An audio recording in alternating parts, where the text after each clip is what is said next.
Hello hello welcome. कैसे आप लोग? उम्मीद करते बहुत अच्छे होंगे। हम लोग शुरू करने जा रहे हैं height and distance. Height and distance बच्चों को बहुत टफ टॉपिक में से एक लगता है, मुझे ऐसा लगता है। बहुत सारे ऐसे बच्चों से मैं मिला हूँ, तो मैं ये टॉपिक इसलिए लेके आया हूँ ताकि आप इसको इतना बेहतरीन कॉन्सेप्ट से समझें।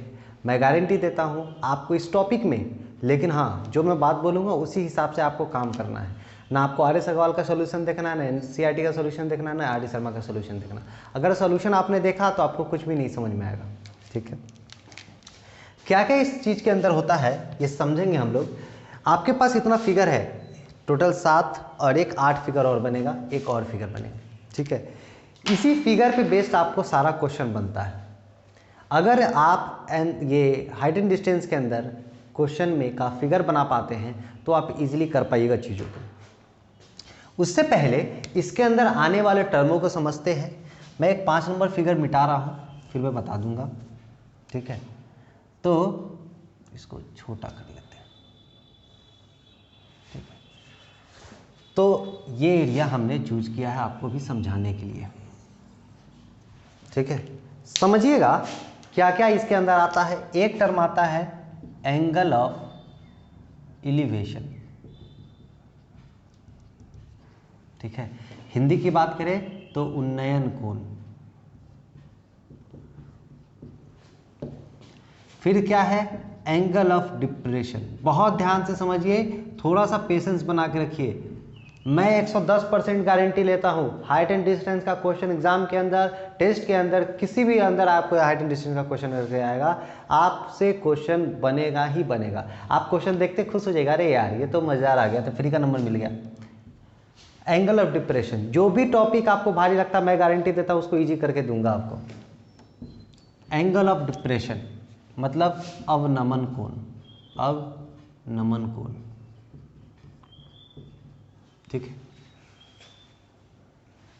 अब इस फिगर के अंदर हम देखते हैं angle of depression, angle of elevation को। एलिवेशन मतलब क्या हुआ? एलिवेशन मतलब हुआ कि जब एलिवेट कर रहा है, उन्नयन, उन्नयन बना है उन्नति से, उन्नति से। उन्नति मतलब आगे की ओर बढ़ते हैं, एलिवेशन मतलब ऊपर की ओर चढ़ना, एलिवेट करना। तो जब भी नीचे से ऊपर की ओर जा रहे हैं, नीचे से ऊपर की ओर जा रहे हैं, तो क्या हो गया? एलिवेशन हो गया, एंगल ऑफ एलिवेशन हो गया। तो मतलब ये एंगल क्या कहलाएगा? मान लीजिए थीटा है, थीटा को हम एंगल से रिप्रेजेंट कर, हो सकता है 30 डिग्री हो, 45 डिग्री हो, 60 डिग्री हो, तो ये हो गया थीटा, यानी 30 डिग्री, 45 डिग्री, 60 डिग्री। तो ये हो गया एंगल ऑफ एलिवेशन, जब नीचे से ऊपर की ओर देख रहे हैं, एंगल ऑफ एलिवेशन। अब ऊपर से नीचे की ओर देख रहे हैं। मान लीजिए आप छत पे खड़े हैं, छत पे खड़े हैं और वहाँ से नीचे देख रहे हैं। ठीक है, ये क्या हो गया?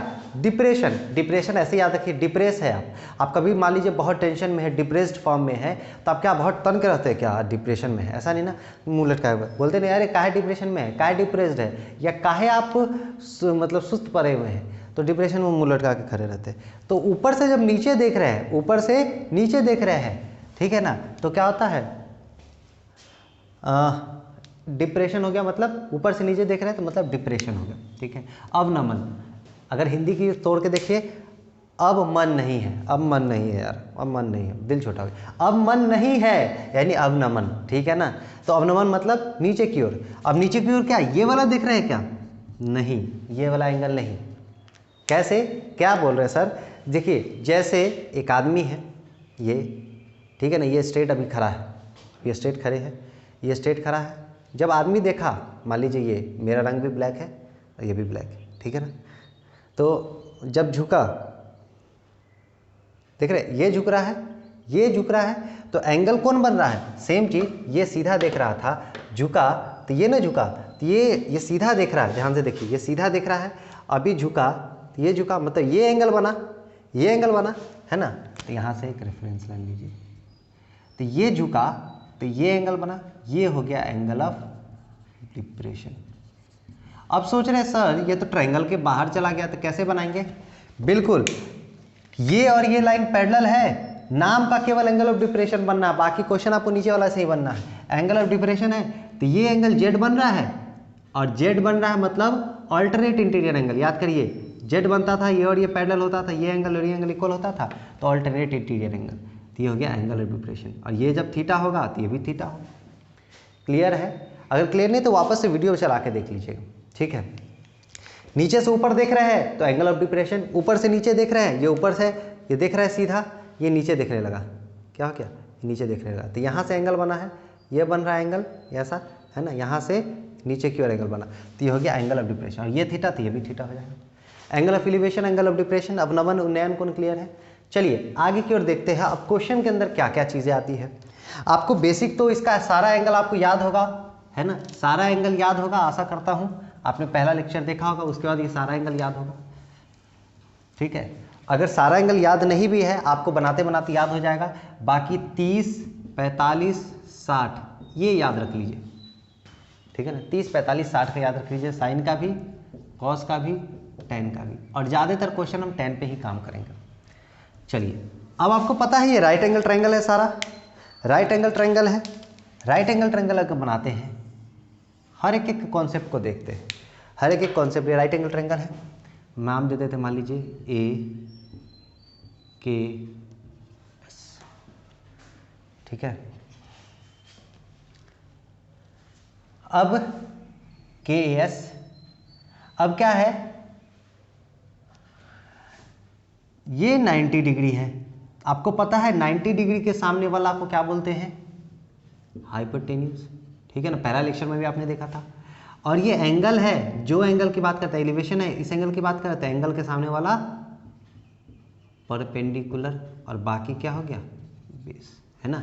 तो मतलब 90 डिग्री के साइन में वाला हाइपोटेन्यूज मतलब कर्ण, एंगल के सामने वाला परपेंडिकुलर मतलब लंब,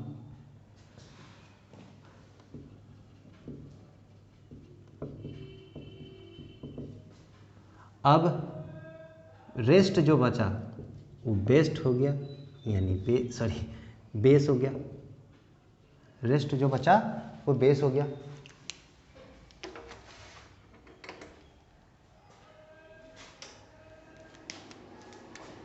ठीक है। रेस्ट जो बचा वो बेस हो गया। अब यहां तक क्लियर है। अब दूसरा कॉन्सेप्ट समझिएगा, दूसरा कॉन्सेप्ट समझिए, बहुत बहुत इंपॉर्टेंट है इस पूरे हाइट एंड डिस्टेंस के लिए। ये जो अब जो कॉन्सेप्ट बता रहे हैं, ये कॉन्सेप्ट आपके पूरा क्वेश्चन का आधार है।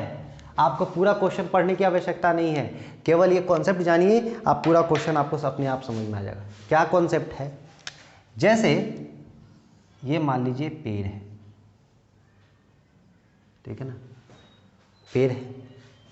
इस पेड़ को एक व्यक्ति यहाँ से देख रहा है, मान लीजिए इसके ऊपर एक बैठे पक्षी को, मछली बन जाएगा तो, ठीक है ना, पक्षी है मान लीजिए बैठा हुआ, इसको देख रहा है, या फल लगा उसको देख रहा है, आँख यहाँ है ना, देख रहा है, तो ऐसा कुछ बन रहा है। अब ये व्यक्ति चंचल स्वभाव का है, बोला अरे क्या है, चलो पास जाके देखते हैं। अब यहाँ आके देखा, अब आँख इसका यहाँ है, ठीक है। आप समझिए हम समझाना क्या चाह रहे हैं। आप पेड़ को देख रहे हैं, जैसे जैसे पास जाइएगा आपका गर्दन क्या हो जाएगा, ऊंचा हो जाएगा कि नहीं, है ना। मान लीजिए आप इसको देख रहे हैं, जितना दूर जाइएगा आप सीधा ऐसे दिखेगा, पास जाते जाइएगा ऐसे क्या हो जाएगा। जैसे ही मान लीजिए आप दीवार है, दीवार के बिल्कुल पास चले जाते हैं तो ऊपर ऐसे करके गर्दन देखते हैं, ऐसे करके गर्दन देखते हैं, तो मतलब क्या हुआ, अभी जब भी आप किसी चीज़ को ऐसे देख रहे हैं दूर है, तो जैसे जैसे पास जाएगा तो गर्दन आपका उठते चला जाएगा, है ना। गर्दन उठ रहा है, मतलब ये गर्दन उठ रहा है तो एंगल आप और पास जाएगा तो एंगल ये हो जाएगा। मतलब क्या समझ रहे हैं, ओ मतलब जितना पास जाएंगे एंगल उतना क्या हो जाएगा, बड़ा हो जाएगा। एंगल क्या हो जाएगा, बड़ा हो जाएगा। एंगल इंक्रीज कर रहा है। और जितना दूर जा रहे हैं, जितना दूर जा रहे हैं उस चीज़ से, तो एंगल क्या हो जा रहा है, डिक्रीज कर जा रहा है, ठीक है ना। जितना पास जाइएगा उतना एंगल गर्दन खड़ा करना होगा, मतलब एंगल इंक्रीज करेगा, और जितना दूर जाइएगा एंगल डिक्रीज करते जाता है। इसीलिए एरोप्लेन कुछ समय तक दिखाई देता है और कुछ समय के बाद दिखाई नहीं देता है, क्योंकि tan थीटा बराबर क्या हो जाता है 0 डिग्री। tan थीटा बराबर 0 डिग्री। थीटा का मतलब अब ऐसा समय में एक एंगल हो जाता है कि एंगल का वैल्यू अभी मान लीजिए सीधा है तो 90 डिग्री है, 90 से बढ़ते घटते घटते घटते घटते एक समय 0 डिग्री हो जाता है। tan 0 होता है, tan 0 होता है ना, तो इसलिए वो हाइट क्या हो जाता है, खत्म हो जाता है। क्या हम क्वेश्चन के अंदर इस चीज़ को और समझेंगे। तो जितना पास जा रहे हैं एंगल उतना क्या कर रहा है, इंक्रीज कर रहा है, और जितना दूर जा रहे हैं उतना एंगल डिक्रीज कर रहा है। क्लियर है? एक कॉन्सेप्ट ये हो गया। दूसरा कॉन्सेप्ट ये है, ये तो पास जा रहे हैं, अब दूसरा कॉन्सेप्ट ये है,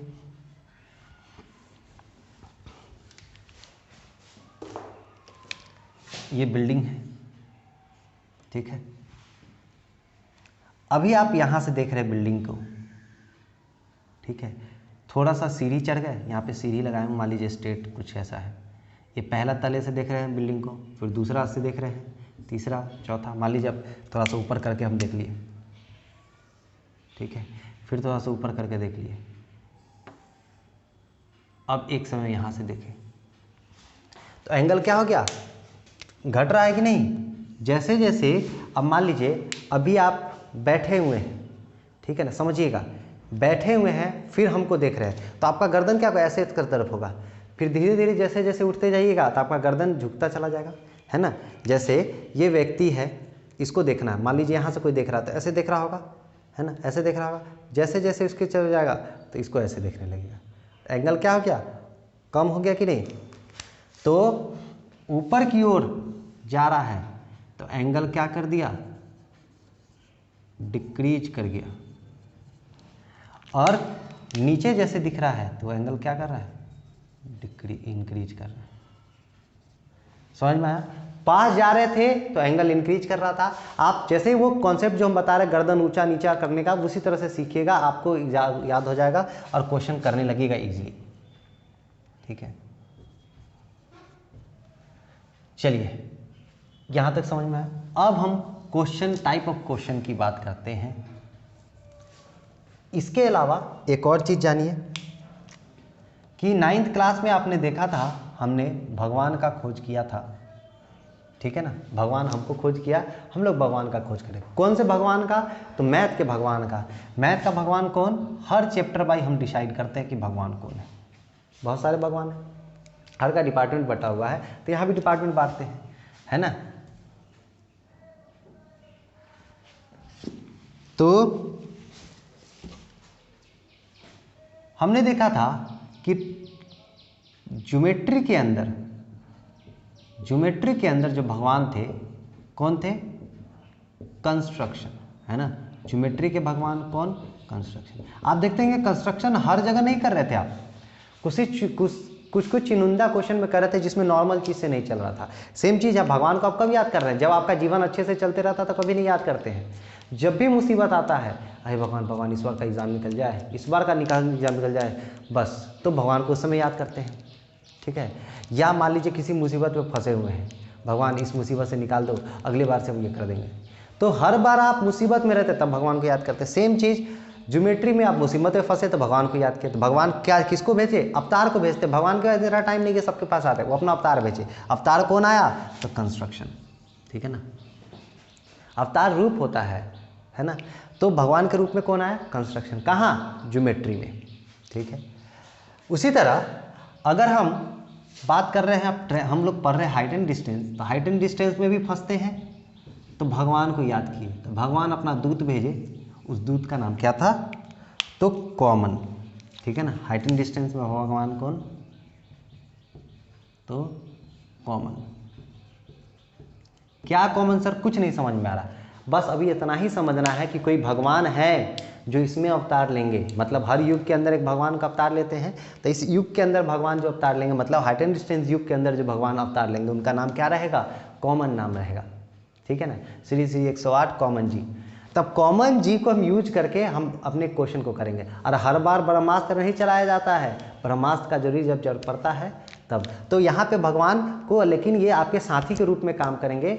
जब भी होगा भगवान, अगर आपका कोई चीज़ नहीं दिखेगा तो भगवान को यूज कर लीजिएगा। चलिए क्या है, अब हम क्वेश्चन के माध्यम से चीज़ों को समझते हैं। हम ये वीडियो, अब ये 15 मिनट का वीडियो हो चुका है, इसलिए आप इस वीडियो के बाद हम दूसरा पार्ट में हम देखेंगे क्वेश्चन के माध्यम से चीज़ों को। अब ये बेसिक कॉन्सेप्ट था, हम अगले पार्ट में देखते हैं इसके बारे में। ठीक है, तो मिलते हैं, तब तक के लिए खुश रहिए, स्वस्थ रहिए। जय हिंद, जय भारत।